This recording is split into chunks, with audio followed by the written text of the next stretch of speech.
This video contains news and analysis related to a recent terror attack in Kashmir.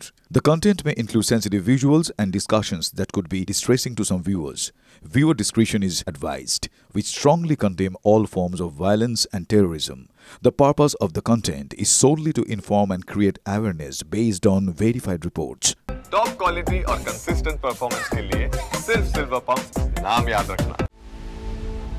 বেআইনিভাবে ভারতে প্রবেশের পর উন্মুক্ত সীমান্ত দিয়ে দেশে ফিরতে গিয়েছিলেন। সেই সময় বিএসএফ এর হাতে ধরা পড়ল সন্তানসহ এক বাংলাদেশি মহিলা। বুধবার বিএসএফ এর তরফে ওই মহিলাকে পতিরাম থানার পুলিশের হাতে তুলে দেয়। বুধবারই ওই মহিলাকে বালুরঘাট জেলা আদালতে তোলা হলে তাকে 14 দিনের জেল হেফাজতের নির্দেশ দিয়েছেন বিচারক। এদিকে কিভাবে ওই বাংলাদেশি মহিলা ভারতে প্রবেশ করেছিল, কতদিন ধরে ভারতে আছে, সেই সব খতিয়ে দেখছে বিএসএফ ও পুলিশ। ভারত পাকিস্তান সংঘাতের আবহে রাজস্থানে ঘাপটি মেরেছিল বেআইনিভাবে ঢুকে বাংলাদেশিরা। বর্তমানে দক্ষিণ দিনাজপুরের সীমান্ত দিয়ে নিজের দেশে ফেরার চেষ্টা করছে। এমনই এক পরিবারের সদস্যকে বাংলাদেশ পার হওয়ার সময় হাতে নাতে ধরল বিএসএফ।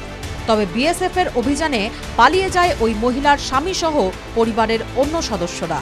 বুধবার মধ্যরাতে পতিরাম থানার মাধবপুর সীমান্ত দিয়ে পার হওয়ার সময় বিএসএফ এর হাতে ধরা পড়ে ওই বাংলাদেশি মহিলা। এদিন বিএসএফ ওই মহিলা ও তার ছোট শিশুকে পতিরামপুর থানার পুলিশের হাতে তুলে দেয়। ধৃত ওই মহিলার নাম মুন্নি বেগম, বয়স 23। তার সঙ্গে 1.5 বছরের ছোট পুত্র সন্তান রয়েছে। তার স্বামী মোহাম্মদ জাহিদ, বাড়ি বাংলাদেশের দিনাজপুর জেলার পার্বতীপুরে। ওই পরিবার বছরখানেক আগে বাংলাদেশ থেকে এদেশে অনুপ্রবেশ করে। ওই মহিলা তার স্বামীর সঙ্গে রাজস্থানের জয়পুরে কাজ করত। রাজস্থানে পাকিস্তানের সঙ্গে ভারতের সংঘাত শুরু হতেই নিরাপত্তা জোরদার করা হয়েছে। এমন পরিস্থিতিতে ওই মহিলার ও তার স্বামী সহ একঝাঁক বাংলাদেশিরা সেখান থেকে পালিয়ে আসে। এরপর এই জেলায় এসে পতিরামের উপর দিয়ে বটুনের রাধাকৃষ্ণপুর গ্রামে পৌঁছয়। দালালদের মাধ্যমে সে বাংলাদেশ যাওয়ার চেষ্টা করে। সেই সময় বিএসএফ এর হাতে পড়ে।